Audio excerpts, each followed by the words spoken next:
Good evening, everyone. Good evening. Welcome to another segment of Silhouette of a Queen.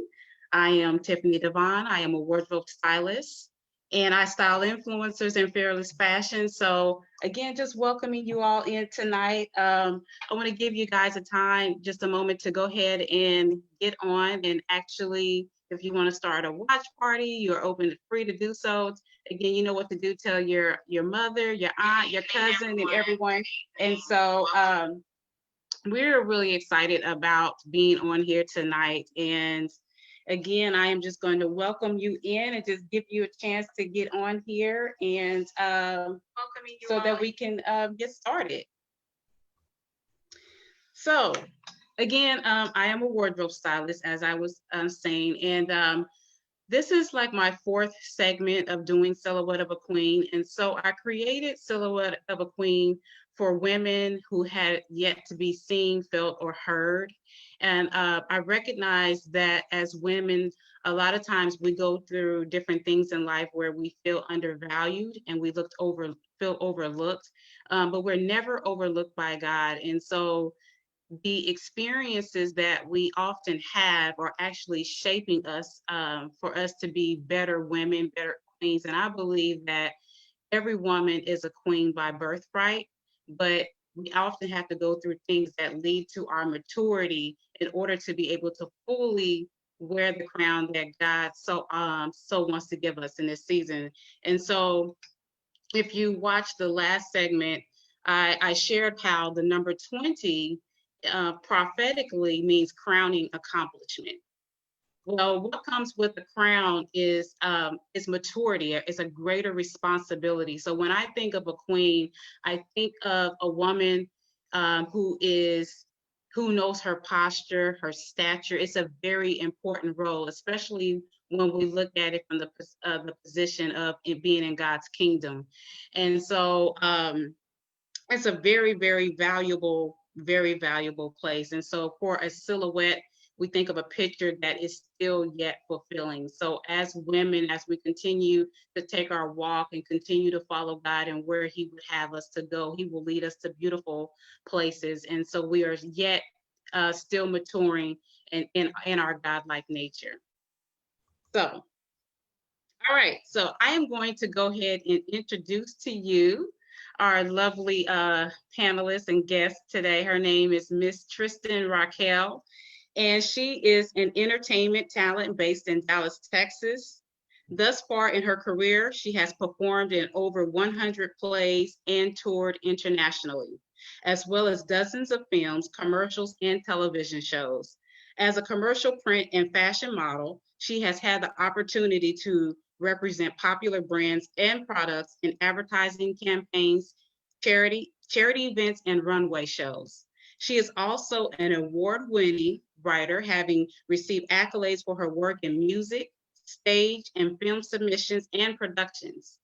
Tristan Raquel is the executive producer at Yellow Elephant Media, a multimedia content production house and a co-host of the weekly podcast and digital platform Fused Marriages. So if you guys can go ahead and show some love for Tristan in the comments, drop us some hearts, and just welcome her on into the Silhouette of a Queen platform.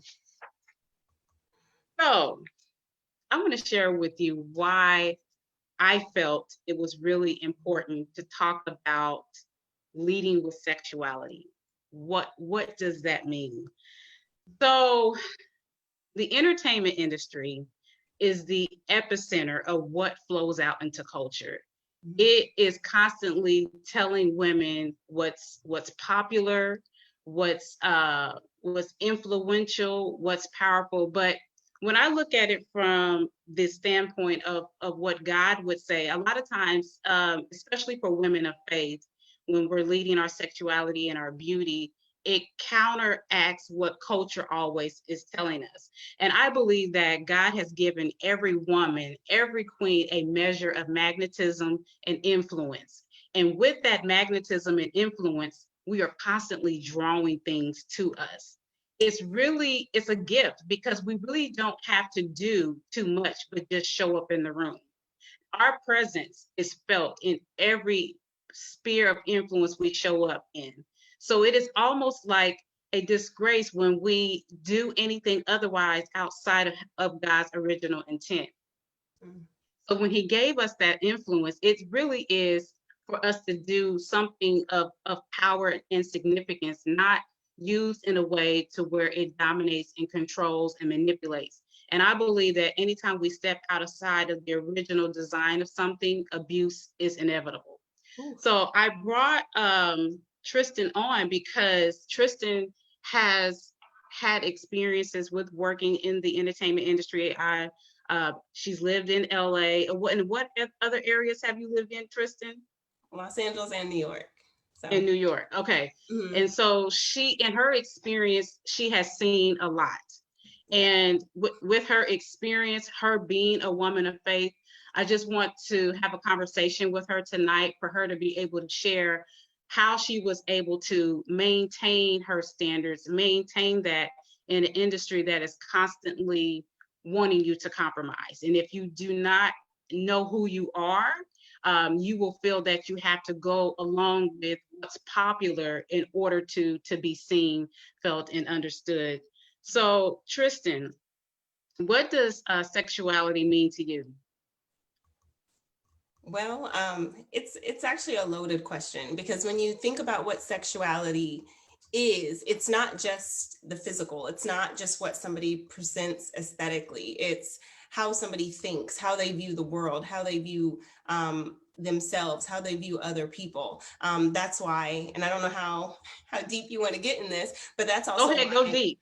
Okay.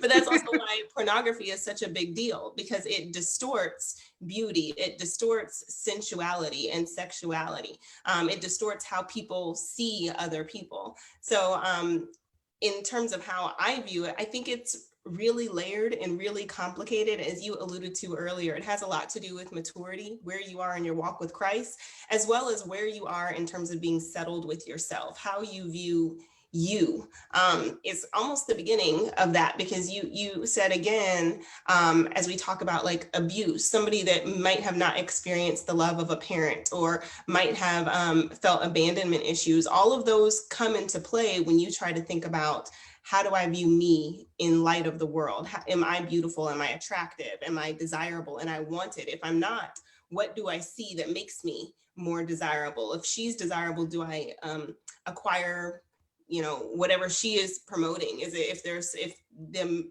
primary influence in your life is somebody that highly values modesty to such a degree they might not wear short sleeves or shorts or anything like that, and you revere them, then you might think, okay, that is the standard. Or somebody that might think, hey, no clothes is an option, then that might be something that you tend to follow. So I think it has a lot to do with upbringing, worldview, maturity, depth and faith, and what faith you believe in, because different people believe different things. So there's a lot of layers to that thing. Yeah, yeah, yeah. I think, what you just said was really good. I mean, as far as how we're starting this conversation, because um it is multi-layered as far as sexuality and all of these different things that play into our sexuality as women and how we show up, how we present ourselves. Mm. And it's like what you said is based on maturity. If you saw modesty, then you would model that, and that would probably be your standard versus someone who doesn't. There's nothing wrong with them taking off all of their clothes or showing whatever they're going to show, because that was the model and that was the standard um, for what they saw. I mean, and unfortunately is the latter. And so that becomes the standard. And so then you're, as women, we're trying to find out, like, well, where do I pitch? What should I do? How much should I show? Right. So for you, what does it look like to lead your sexuality in a modest way in a culture that's not so accepting? Well, I think it's a challenge, and it's a challenge because of what we just mentioned, like how you see yourself and how you see yourself fitting in the world. But it's also, like we said, sometimes you'll go with the example that's set before you more likely, but sometimes you'll rebel against that example and say, that's not who I want to be. That's not what I want to do. And that's in how you are reared, or even where you live. A lot of people, when I lived in California, a lot of people that grew up in California, the standard of what you wear as appropriate is different than if you are in Texas or if you're on the East Coast. It's just different, and it's not even looked on as something being unmodest, which is kind of interesting that the standard fluctuates depending on where you are. I think that can make it challenging to kind of pinpoint who you need to be. So I think the first step is really kind of being settled. And sometimes that takes some time. You might make missteps along the way. You might do something and be like, gosh, I knew better, or I shouldn't have done that, or I could have done this instead. And then allowing yourself to evolve. So in my experience, I had a standard of, the household that I came from, what I believed, and I attempted my best to maintain, but you always get into those situations where you have to make a call. And those are always the hardest things to do, because it's like, okay, it's that whole like two roads diverged in a yellow wood. It's that kind of, which path do I choose? Not knowing exactly where either path is going to end. So I think maintaining your integrity, and sometimes, and I want to say this from an entertainment perspective, sometimes you can do the right thing and it's still viewed as the wrong thing. I talk to a lot of, I so trust and believe in editors, but you're not always in control of your image if you're in front of the camera. So there can be things that you do that are edited in a way, it's like, wait a minute, that's not what I did. And that's the way that I'm being perceived. And there's been a lot of backlash about that. But there are things that happen, like a lot of people have heard of the casting couch. And I hope I'm not jumping all over the place. But No, go ahead. No. All of these feed into my experience and a lot of people that are pursuing the arts. I just want us to be aware.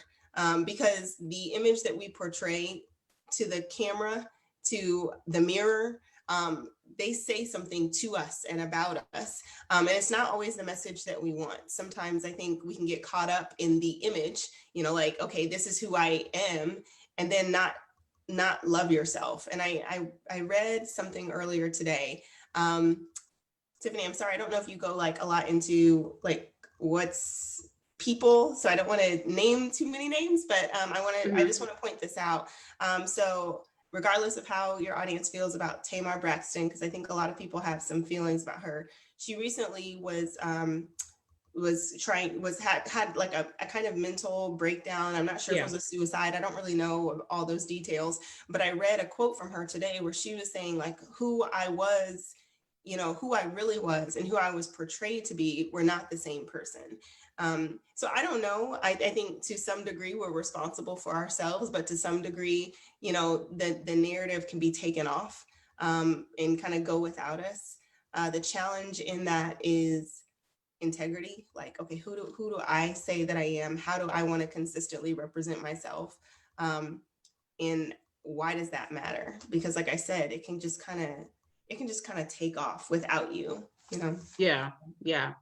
Well, I mean, I really love that you brought up the Tamar piece, really, because I've been following her story as well, and her story as far as how she was portrayed on certain shows that she was on, and then it came out later that she was molested, and so all of that happened to her, and I think what women may not always understand, like the connection between those kinds of things, that if those things are in our history that happen to us, they are most definitely going to shape our view of our sexuality, our view of ourselves, how we portray ourselves. And I mean, of course, clothes is just an aspect of it, but it's another layer to that as well. Besides just the clothes, it's also attitude, as you were mentioning earlier. How do you think?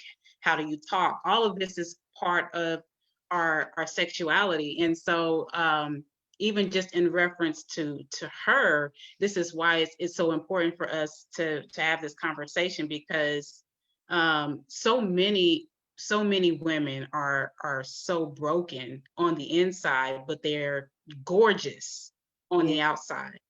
And because we are a culture that is so image driven, and you know this from yourself, have lived in New York and LA, was very image driven.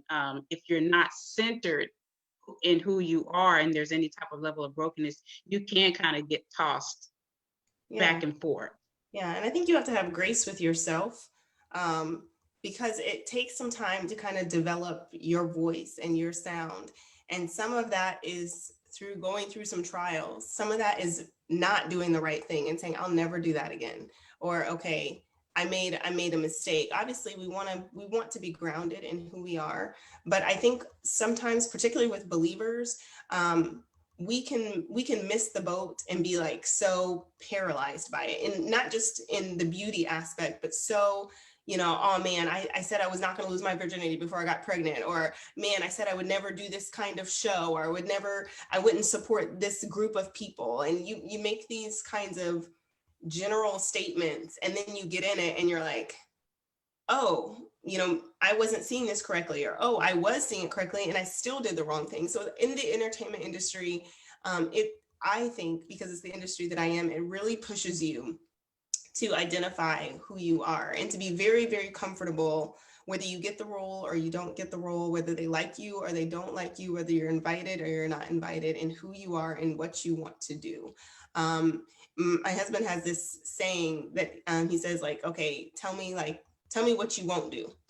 Tell me your won't do's, give me those, because then I know where you stand. Some things like up to that might be like, all right, well, we'll work through this, we'll figure these things out. But the won't do's, like, okay, what will I never have to deal with? And what's ironic about that is some of the things that you say you will never have to deal with are the things that are right in your face when you're like, okay, what do I do now? And you mentioned kind of people that have had been abused in some way. That does shape your identity. That does shape how you see you. And I've talked about it on our podcast before, but I believe in therapy at every level. Like if you're 12 or if you're 40, like, Yeah. I think that that's important. I think that it can so change your worldview and so change you that you begin to do things that you would generally not do just because you had this really negative experience. And that can be being molested, that can be being raped, that can be any number of other sexual situations, or if you were abused, or you were neglected, or you came out of a really bad relationship, or you were divorced. There are so many different things that can cause us to look in the mirror and question ourselves and question how we think. And that's why I think sexuality is more than just clothing, because somebody, I know us as women, we can see somebody and be like, oh, she's flirting with him, and she could be totally covered. It can just be the way that she looks at him, or the way that she, whatever it is that she's doing, that can be something that is sexual, or that can be, you can have innuendo in the things that you say. And the scripture says, from the abundance of the heart, the mouth speaks. So it's more than just a physical thing. It's something that's internal that we have to get in check. Yeah. Yeah, that is so very true. So so being in that industry, how did you navigate that industry and not allow it to, I mean, I know it challenged your personal values and whatnot, but walk me through how you were able to navigate that. Ooh, girl. That was trial and error for sure. And I think that the purpose of trials and tribulations is to kind of help people avoid them. So my experiences were so troubling and so challenging because I found myself, I'm first lived in New York, and I was, I got there and I was, excited. I love the East Coast. I still love the East Coast. And I immediately started booking, and I was very kind of like, oh, I thought I was going to take a little more time.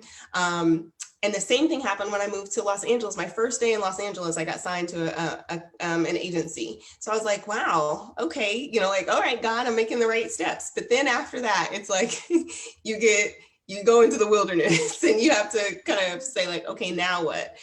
So my experiences, I mean, I have been offered so many shows if I did this. I remember like saying, okay, I remember reading a script one time and the script wasn't finished, and that's probably not a good idea to sign on to a show before the script is finished. But I thought the director was so enthusiastic, and he was so like, man, I want you for this role. And I was excited to get the role. And as we were about maybe a couple, like a little before the show was supposed to open, and we get the second half of the script, and my character completely changed to be this like seductress. And, you know, I was not very comfortable with it. And I remember thinking, oh my gosh, you know, the integrity, like, Tristan, you can't quit on the show. Like he's already, that we're already this far in, we've been doing rehearsals, you can't just not do it. And I remember just holding my tongue and thinking, okay, how can I work around these scenes? Like, how is this challenging me? You know, and really having to go to the director and say, like, this is just something I'm not comfortable with. And girl, he flipped out, like through tables, like the entire, like, oh, okay, he's not happy, you know, but still having to stand my ground and say, I'm sorry, I just can't do it. And being so upset that it was going to ruin my career. Like he was just going to tell everybody that I'm this type of person. And I don't know, I actually never heard from him again, but I remember feeling a sense of kind of peace that I didn't do that. But then there were things that I did. I would do a show and I would think, man, this is a little bit weird. I remember I did a film and I was like, this is kind of strange, but it's okay. And still having that gut feeling like this is not okay. But I was like, this is going to be okay. It's going to be okay because my character, she's not doing anything in particular. You know, she's not, oh girl, when I saw the edits, I was like, to this day, it drops my heart. I remember telling my mom, like, I cannot believe that it was edited in such a way that it made it look completely different from, I mean, I still can't even watch it because I'm like, this is not what was happening on set. So I think you have to work with people that you trust. That's a hard lesson that I had to learn. You have to make sure that you stand your ground. Because the industry will kind of push you. If you're an ingenue type, if you're a leading lady type, know what you will do. Will you do, ask yourself the real question, will you do a simulated sex scene? Or will you do the innuendo to a sex scene? Is that okay? Is it okay? Okay, am I going to be on top of the person, or is it going to be like the door shuts and the lights are out and we're in bed? Are you okay with that? Have those conversations with your spouse. Hey, I know before I got married, I had to talk to my husband because I was an actress before I met him. Hey, this is what I will do. This is what I won't do. This is what I'm comfortable with. What are you comfortable with? So that it's not a contentious environment when you go on set. Because if you look at the entertainment industry, not that any other industry is different, but when you look at it, you see high rates of divorce, high separation, lots of in and out relationships. It's a very small industry, but it's really challenging on your personal integrity, on the integrity of your relationship, on that of your family. It demands a lot out of you, and making sure that you are consistently checking in with you, I think is important, because it can become so driven by sex. It can become so appearance driven, where you have to look the part all the time. You have to be that. If you're the comedian, you always have to be funny. You always have to be the funny girl. Or if you're the pretty girl, then you always feel like you have to have your face done, your hair done, you have to be in shape, or it starts to tear at you. If your face is plastered on the front of a newspaper one day, will that diminish how you feel about you? Like, or is it just like, okay, they got a bad shot, all right. I think that those are some things that if we only focus on the external, that we're really challenged in how we see us. And to me, that's like the very bottom line. How do you see yourself when you look in the mirror? What do you tell yourself when you wake up? Why are you doing this? So. Yeah. That's very true. And I mean, even, your experience as the entertainment industry, but that can flow into a corporate job in the boardroom or whatever. Like, what are you're willing to do? And like you were mentioning earlier, that, it's deeper and more than just clothes. It's an attitude. Your sexuality is an attitude, and you can even flirt and give off and be fully covered, So how do you feel like our culture influences beauty in regards to a woman's psyche, regards to her beauty and sexuality. Oh, I think that's everywhere in every industry. Yeah. It's particularly pertinent in entertainment because so much is based on how you look. When you go to a casting call, they're determining how do you look next to these other actors. Do you look like you could be a family? Do you look like you could be that kid's mom or that person's best friend? It's so physically driven.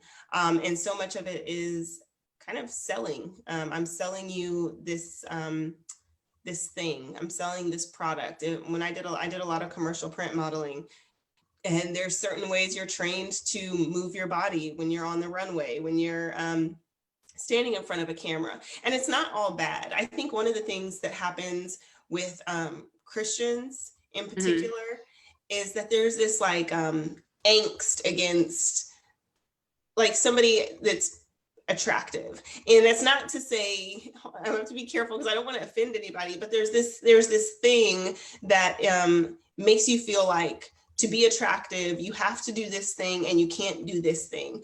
And it places people, particularly women, in this box of, even in the church, what's considered pretty, what's Yeah. considered modest, okay, what's considered good, what's considered bad. If I like fashion, is there something wrong with that? I know you're Yeah. in the fashion industry, but I've heard like people say like, oh, well, you're drawing too much attention to yourself. And it's like, I like high heels. Why can I not like high heels? Like, what is that? And so you kind of feel stagnant. Like you feel like you can't be fully yourself because the church will ... And by the church, I mean the church universal, like Christians in general. And Yeah. I've always found it so ironic, so frustratingly ironic that on the whole, Christians will demean a Christian that goes into secular entertainment, but will Right. welcome somebody in secular entertainment that goes and does something Christian.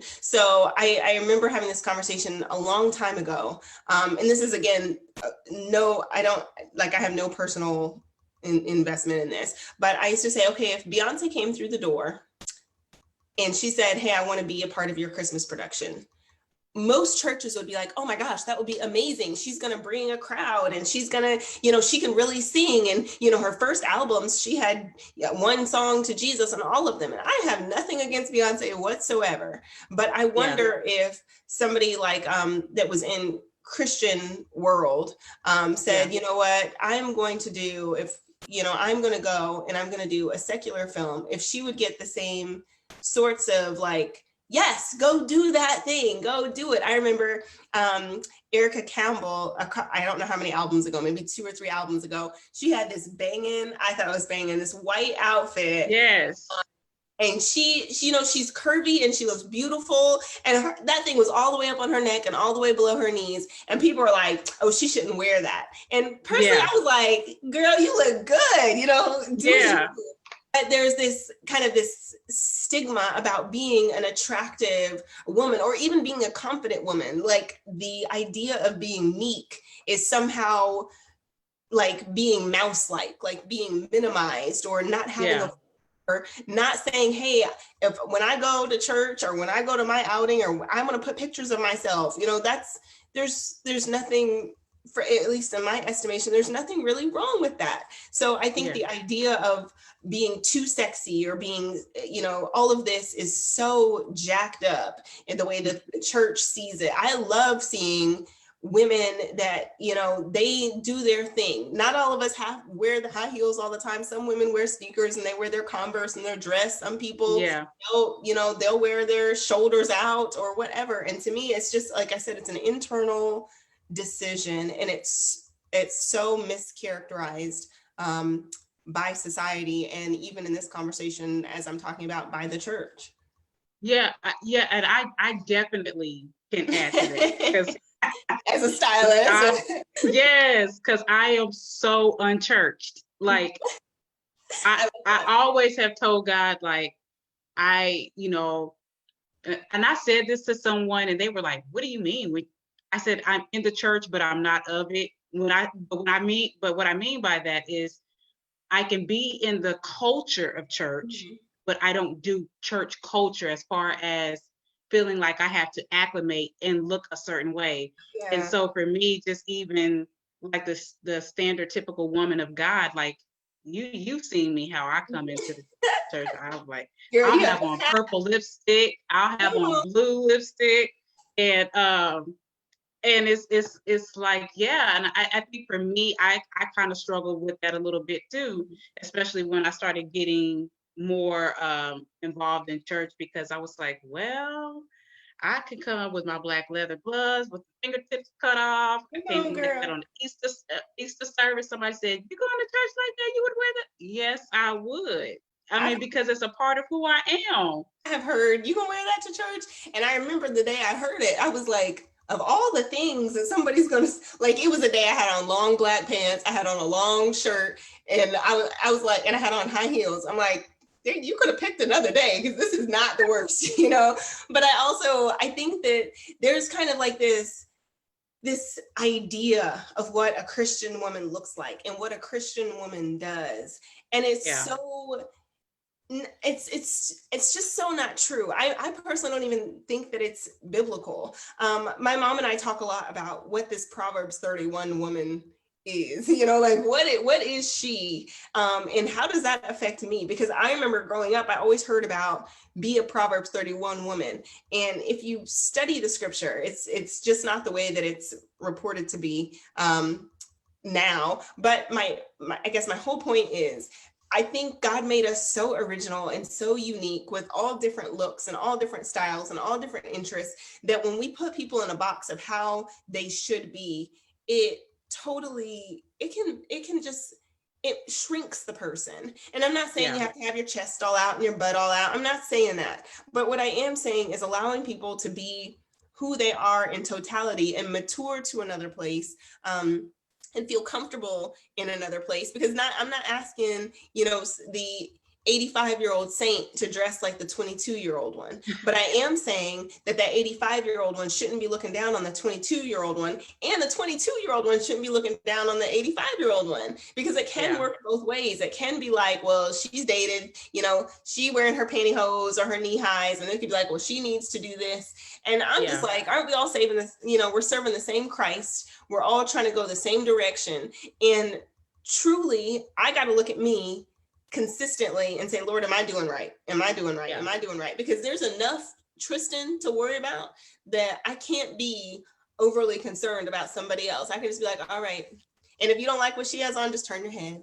You know, just yeah, oh, that's what she doing, whether it's at church or out, you know, out somewhere. I just think that it's such it's such an individual thing, and it really, really, really is. And it can become handcuffs, where you don't feel free to even explore you, to even think, what do I like? What am I comfortable with? yeah, And yeah, I think that's a shame.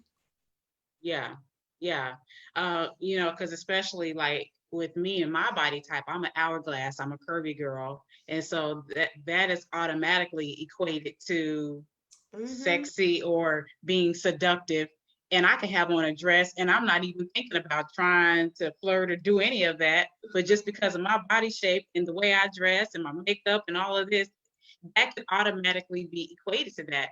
And I think that's only because, you know, if you've had women who have done that, then it's like we all have got lumped into one category. And I think there's also something to be said about over sexualizing youth. I think I remember when I was, because I developed like really, it was like an overnight. I remember, I don't know when most girls do, but I remember my first day of fifth grade, and we used to hang our clothes out. You know, my brother, my sister, and I would put our clothes out the night before, and it was my first day. And I remember the shirt because I had this yellow, like this color, yellow silk shirt. And it was my first day I was going to wear a training bra. And I was like, oh my gosh, I get to wear a training bra, because it took me till fifth grade. I don't know when other girls do, but and I remember my dad walking out and be like, what is this? And I'm like, my mom's like, George, it's a bra, you know, like, and I was just so excited. And that was pretty much the end of the conversation that I had with my dad. But now, and then by the end of that year, I was like, way past that. And I was like, oh my gosh, how did this happen all of a sudden? But I think what happens is that we begin to introduce these kind of sexual images to girls way before the 5th grade. These kids are growing up seeing these things, and then they feel like, okay, that's what's beautiful. And I'm not just, and I think it's important for girls to see their mom get dressed up and to feel good about herself and go outside the house, particularly young girls to see their moms do it. I think that's just so important. I don't want, personally, because I have a daughter, I have 3, I don't want them to just see me at the house. I don't want them to see like, okay, well, she cooks, she cleans, and she works. Like, no, I want them to see mom like, hey, mom's going out, she's having a good time, and she's spending some time going out with her girlfriends and her husband, and she's doing things. I think that that's really important. But there's this, I don't really want to bring too much attention to it, but there's this new show that's out, and I did not watch the show. I just saw a trailer, and that was enough for me to feel that pit in my stomach, on this show about young girls twerking and all this stuff, because I think that that's where you start. I think that's where it starts. I think it starts in the minds of the kids. It starts in the minds of the youth, and them seeing women and hearing women differently, because it's not just, do I see this woman in her cutoff shorts? It's, what is this woman in her cutoff shorts saying? How is that influencing me? Why do I like that? Because, there might not be anything necessarily wrong with the woman in the cutoff shorts. It might be a hot day, she wants to wear some shorts and go outside. But also making sure that, our children have ears, like that we're speaking to them, we're telling them, we're affirming them. It's not just, hey, you look good with your natural hair, you look good with your hair sewn up, you look good with your hair braided up, you are a beautiful girl. And them hearing that consistently, because particularly as girls and women of color, we hear something else and we see something else a lot. So like now there's this new kind of turnover happening in the entertainment industry as there's more representation, but those of us that have been in it for a long time knew that there was a type. You had your token Black girl, you had your token Black guy, you were, there's a phase where the light and bright was better, and then chocolate was better. And then you kind of, so you're always being, kind of trying to fit some mold. Like, okay, in this season of film,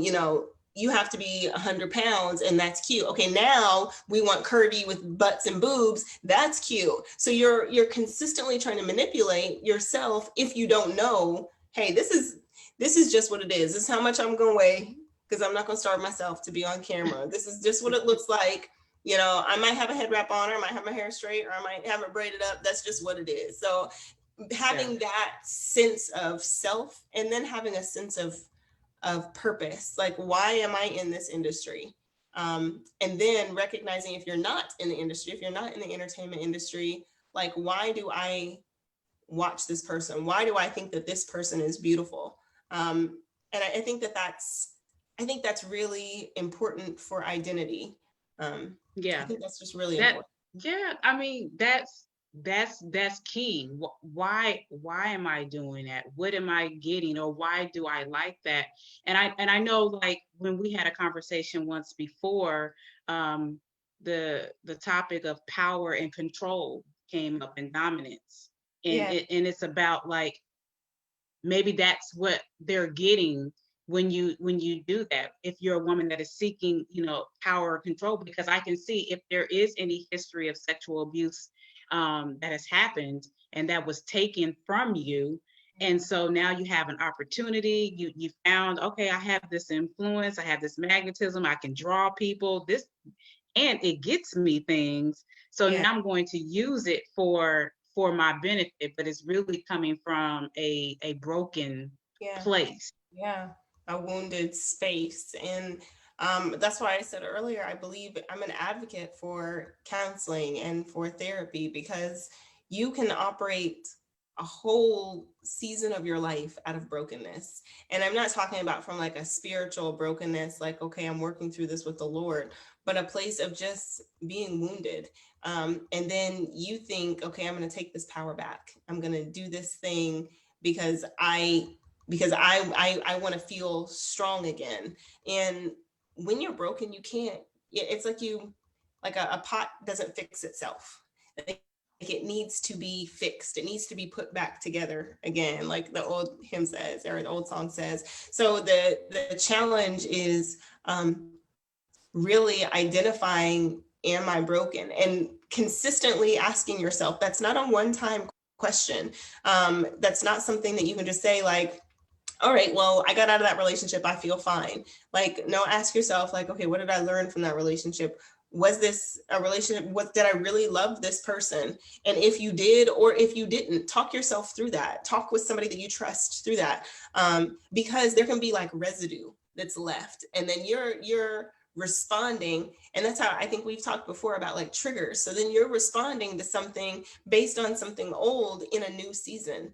Yeah. So, and I think that I see that a lot in the entertainment industry and just in general in counseling. And, you know, when I talk to couples and I talk to women and I talk to girls, there's a lot of times just some old stuff that has influenced your behavior, that's influencing how you see things, how you see people. If you're jaded, and in the entertainment industry, like I have literally had to walk out of rooms. I've been harassed, and it's the same. And unfortunately, that happens in a lot of different places. You can be judged on how you look, how you act, how you talk, and people think that, okay, well, if you want this job bad enough, you'll do this. Yeah. And like they put themselves in a power position. So then sometimes that role is flipped where you, okay, now I'm going to put myself in a power position. And it's ironic because a lot of times when we think that we're putting ourselves in a powerful position, we're still powerless. Like we're still operating out of a guilt or a hurt or a shame that doesn't serve the purpose that we thought. So you're always trying to acquire more. You're always trying to do more. You're always trying to go one step farther to be a little bit better than this person, or to show a little bit more than this person.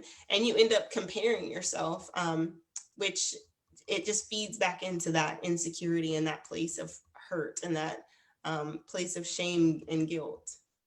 Yeah.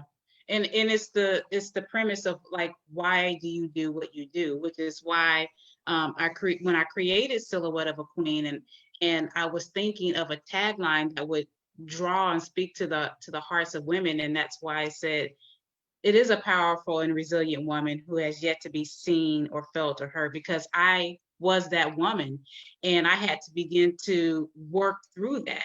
And so when there's like a deficit and a hole in your soul for not feeling seen and not feeling valued and not being heard, you will do various things to be seen.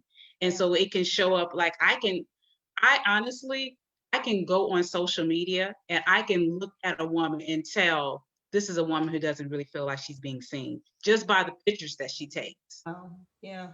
But she will get a lot of likes. She will get a lot of comments because she's a beautiful woman on the outside, gorgeous.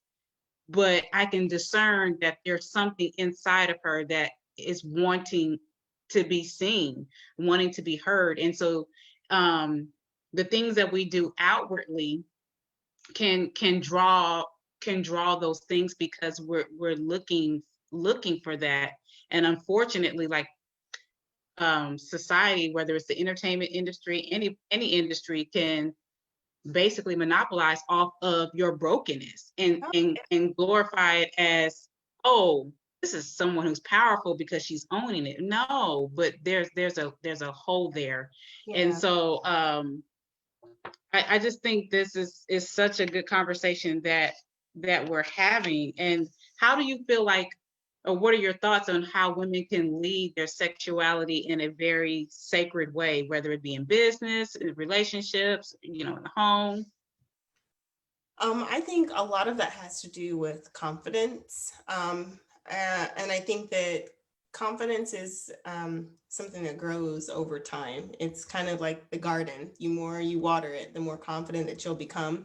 And there are some times where you'll be pruned, and there are some things that can kind of like shake you and rattle you a little bit, but taking time. So this is like a multifaceted question. So part of it, you just kind of alluded to with kind of dealing with some past stuff, making sure you're digging up those roots that are going to choke you throughout your existence, because there are things that happen in childhood or in school or in relationships that can just choke out your confidence, where you no longer feel attractive without makeup, or you no longer feel good about you. You no longer feel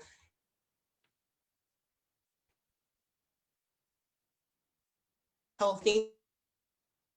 You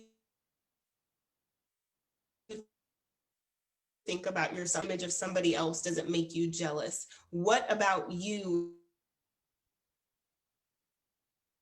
is of real digging, empty, like you said, and post something on social media and feel better about ourselves when we get 30 likes or 2,000 likes or 30,000 likes, even though there's a sense of, disdain when we look into the mirror.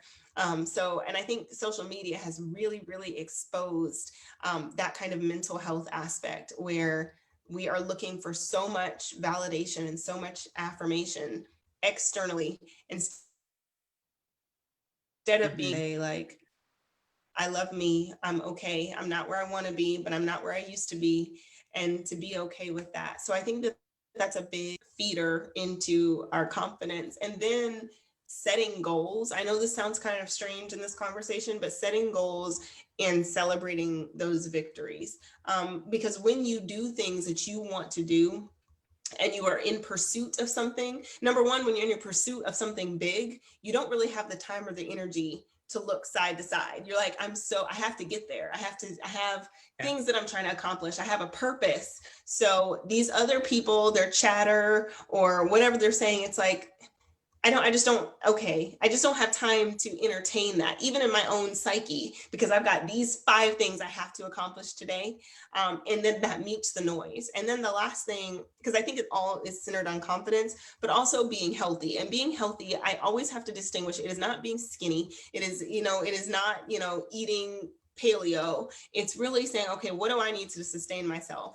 Am I doing things? Because I fear always that people get on diets and don't feel good about themselves in the process, because it shouldn't be about weight loss. Like, it shouldn't be that. It should be like, do I feel good in my skin?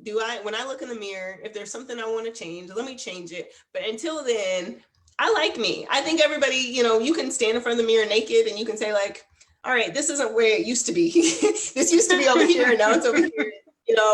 But I'm still good with me. Like, I'm good with me on the inside. I'm good with me on the outside. We're going to get the outside working right. By getting the inside working right, I drink my water, try to get your rest as best as we all can, take a vitamin, eat your food, and enjoy being and existing in the world. Because I think sometimes we can focus so much on that external that we don't feel good about ourselves, and then that brings in, it's almost like the moment that you start to question, like, am I pretty? You see all these other beautiful people and you're like, no, I can't be, because they're pretty. So I think it just all starts with this self-talk, like what you tell yourself when you wake up in the morning. I am an awesome person. I have purpose. I am driven. I am beautiful. I am important. I have great things ahead of me. And the more you tell yourself that, the more you believe it. I know Caroline Leaf, she talks so much in all of her books just about words and why your thoughts matter. And even scripture tells us to take our thoughts into captivity. Like, make them serve you, make your thoughts serve you well. Tell your thoughts, I'm not going to think about that, because that's not going to do me any good. I'm going to think on these things.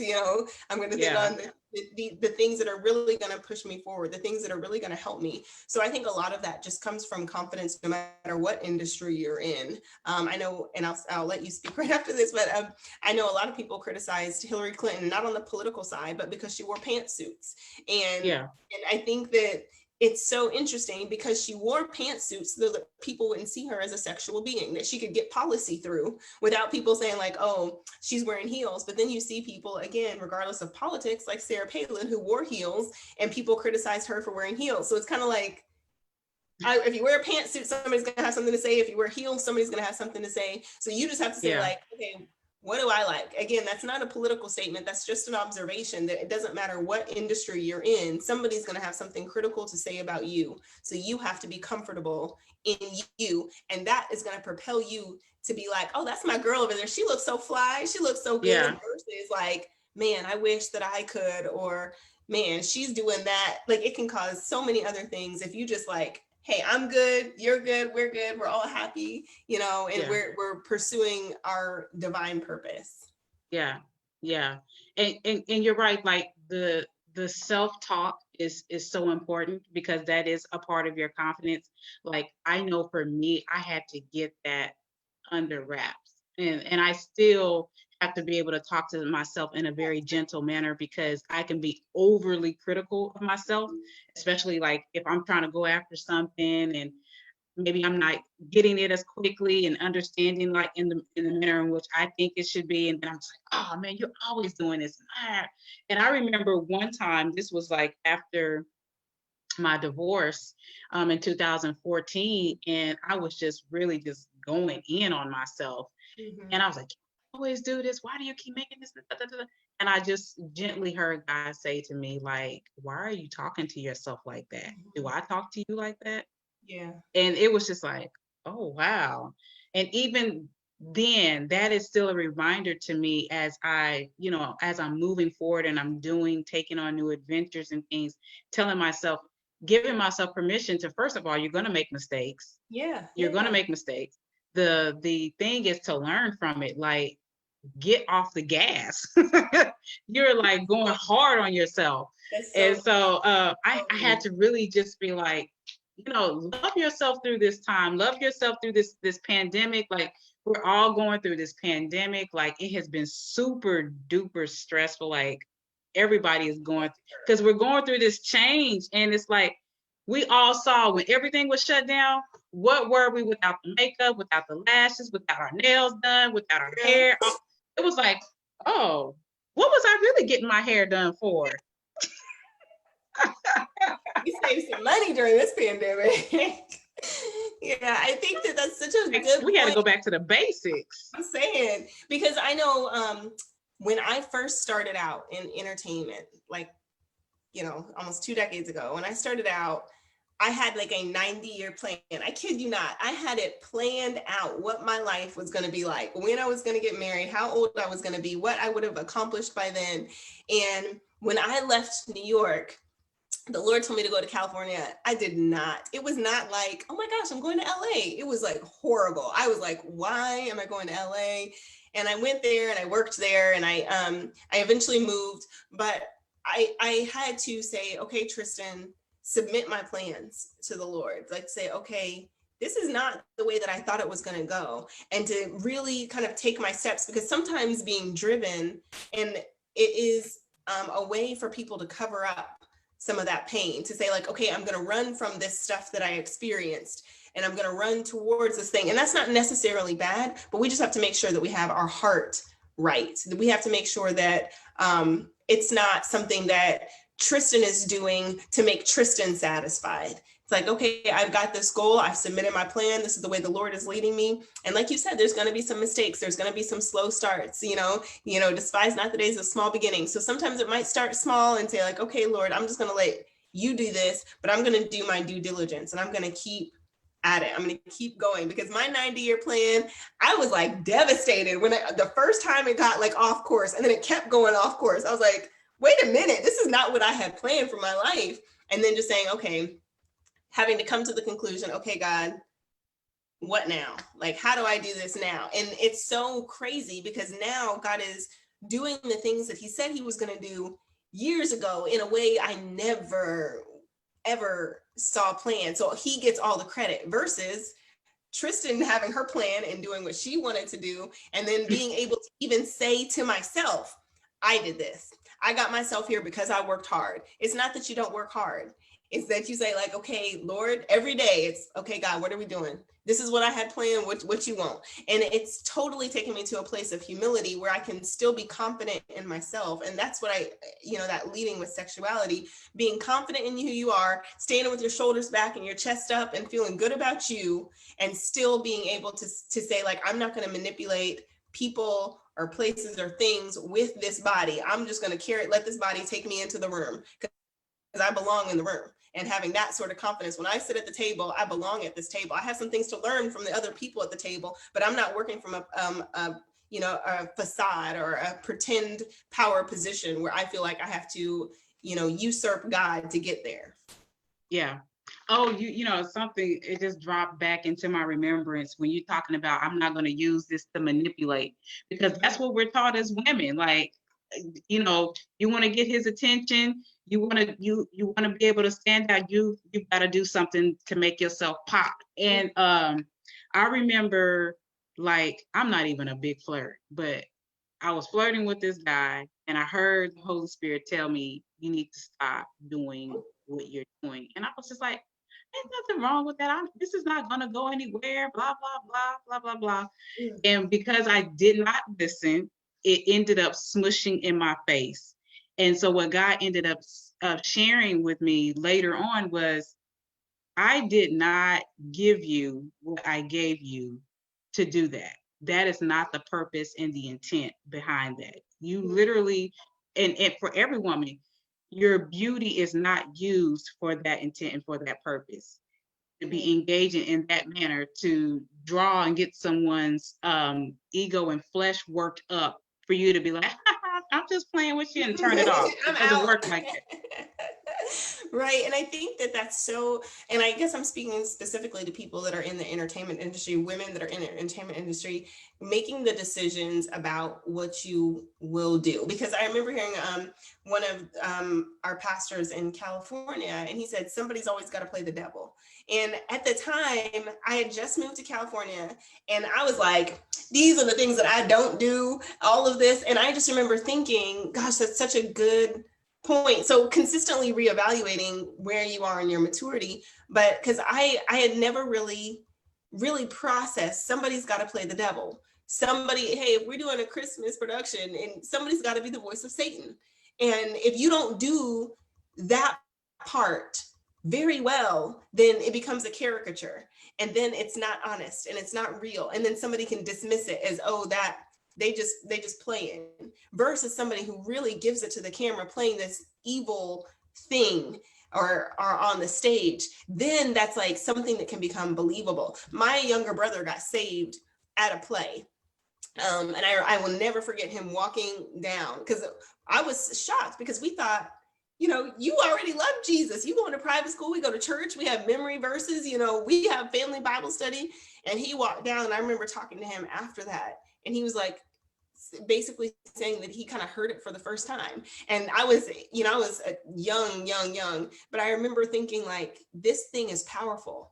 These images are powerful. This industry is powerful. So making sure, like, hey, if you're going to play that, if you're going to play that role, what is your why? Why are you doing it? And if you're going to do it, do it. Like, if you're going to play that girl that's on the corner, play the girl that's on the corner. Don't like kind of prance around, and be committed to whatever you're going to be committed to, and let the Lord talk to you and minister to you. Because there are some people that would have said, oh no to the Tyler Perry plays, or oh no to the Spike Lee plays, you know, shows, or oh no to the same films that Denzel Washington did. Whatever it is that you're called to do, you do that thing, and you worry about you, and you talk to the Lord about you, and you say, God, I want to make sure that I honor you first. And if this is not honoring to you, then I have to be out. And if this is what you've called me to, then this is what I'm going to do. Because I always hesitate when Christians want to do like secular work, that they will be inhibited by this kind of thought, like, you know, am I being a good Christian?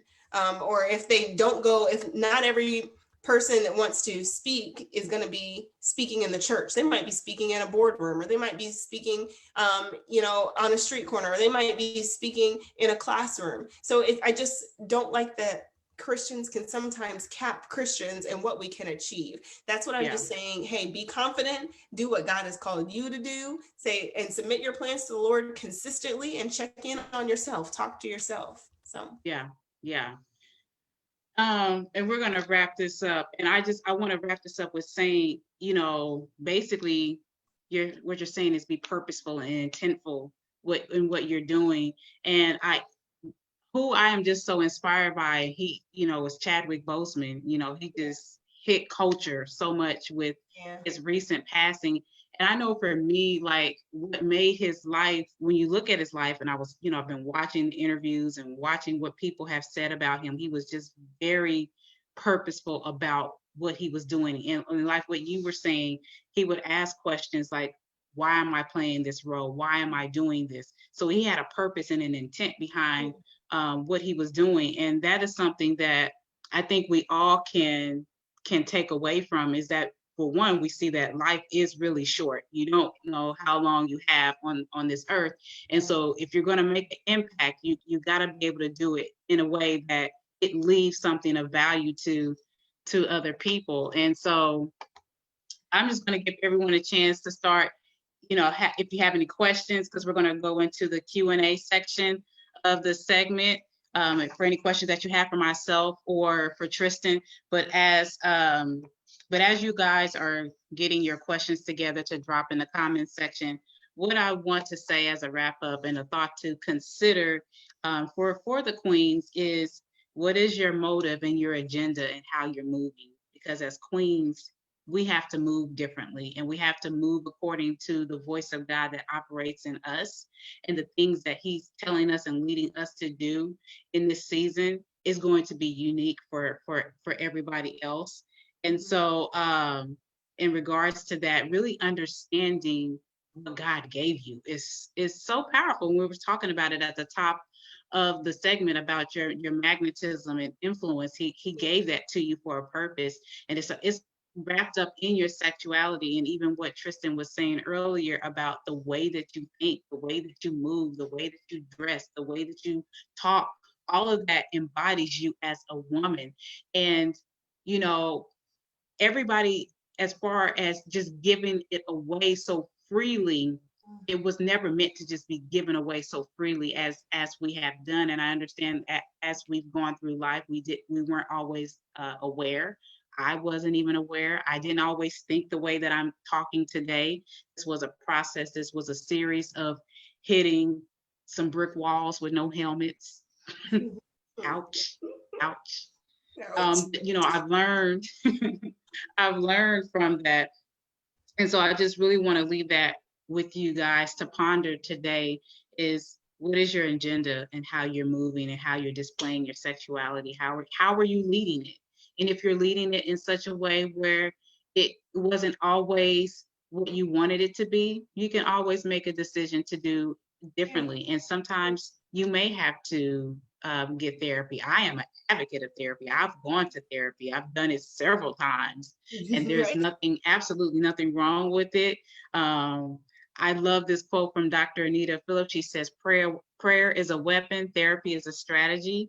And so it just, for me, it has helped me. So for some of you, you may have to resolve whatever your past issues is or was. And so never be afraid to take that out and pursue that. So I'm just going to go here and see if we have some questions here. So I'm just going to go. Okay, let's see. Does anyone have any questions?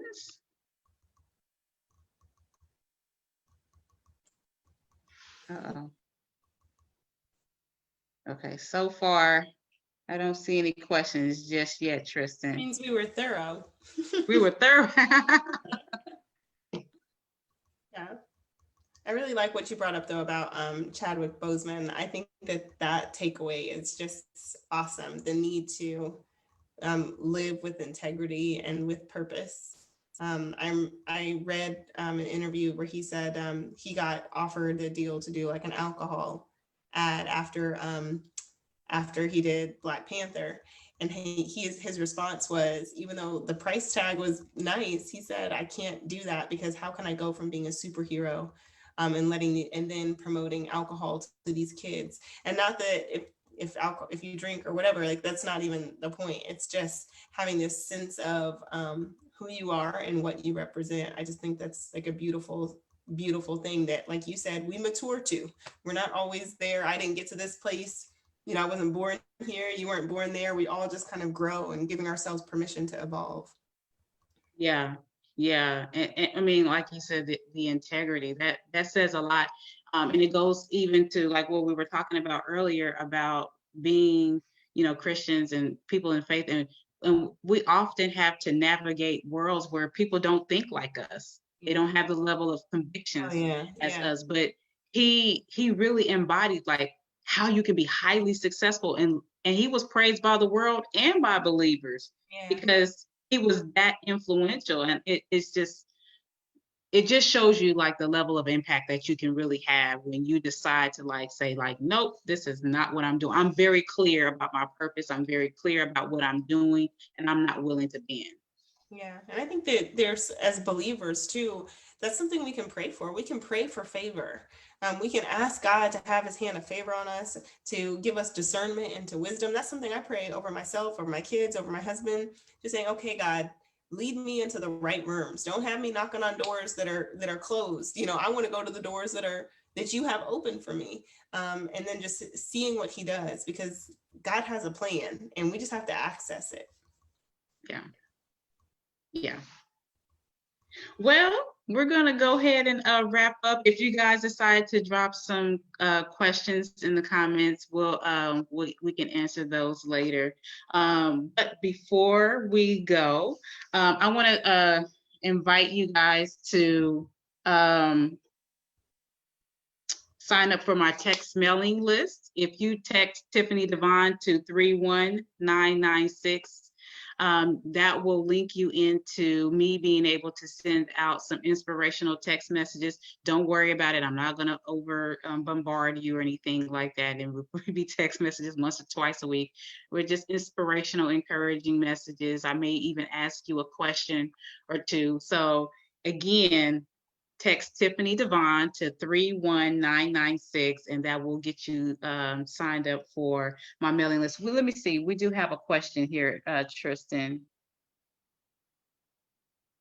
Okay, so she asked, did you ever consider stepping away from your craft so you wouldn't have to compromise who you are and your sexuality? That's a really good question. Stepping away from my craft, I had to re-envision it. I have one of them, I always knew when I went into acting and into modeling, the kinds of things that I would do. Some of what I was able to do, I never would have thought that certain doors would be open to me. And